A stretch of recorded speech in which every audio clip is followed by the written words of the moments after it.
તો સોમનાથના આંગણે ભક્તિ, શૌર્ય અને સંસ્કૃતિનો ત્રિવેણી સંગમ. પીએમ મોદીની પ્રેરણાથી યોજાશે સોમનાથ સ્વાભિમાન પર્વ. 10મી જાન્યુઆરીએ પીએમ મોદી સોમનાથ ખાતે પહોંચશે. સોમનાથમાં પીએમ મોદીનો ભવ્ય રોડ શો યોજાશે. પીએમ મોદી સોમનાથમાં જનસભા પણ સંબોધશે. 8 થી 11 જાન્યુઆરી દરમિયાન યોજાશે સોમનાથ સ્વાભિમાન પર્વ. 72 કલાકનો અખંડ ઓમકાર નાદ થશે. 3000 ડ્રોનનો મેગા શો અને 108 અશ્વોની શૌર્ય યાત્રા બનશે આકર્ષણનું મુખ્ય કેન્દ્ર.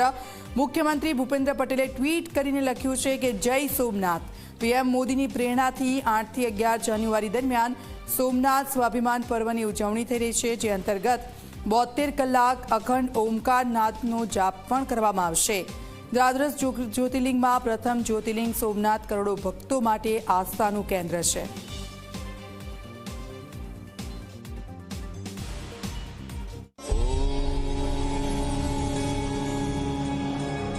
જય સોમનાથ. ભારતભરના 12 જ્યોતિર્લિંગના પ્રથમ જ્યોતિર્લિંગ આપણા સૌની અડગ આસ્થા અને શાશ્વત ચેતનાના પ્રતીક સોમનાથ મંદિર પરના બર્બરતાપૂર્ણ હુમલાના 1000 વર્ષ 2026ના આ વર્ષમાં પૂરા થાય છે.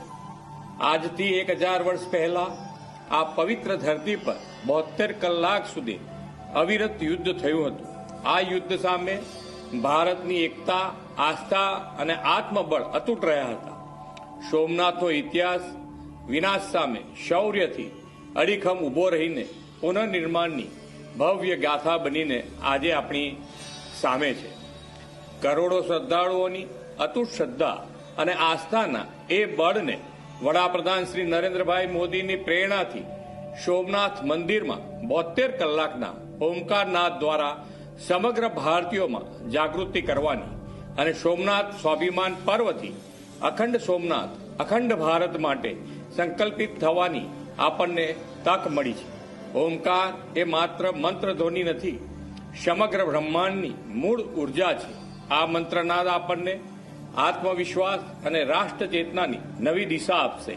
આવો શાંતિ સાથે શક્તિનો સંકલ્પ જગાવતા અને આવતીકાલથી શરૂ થનાર 72 કલાકના આ સામૂહિક ઓમકારનાદ જાપમાં આપણે સૌ શ્રદ્ધાપૂર્વક જોડાઈએ. જય સોમનાથ.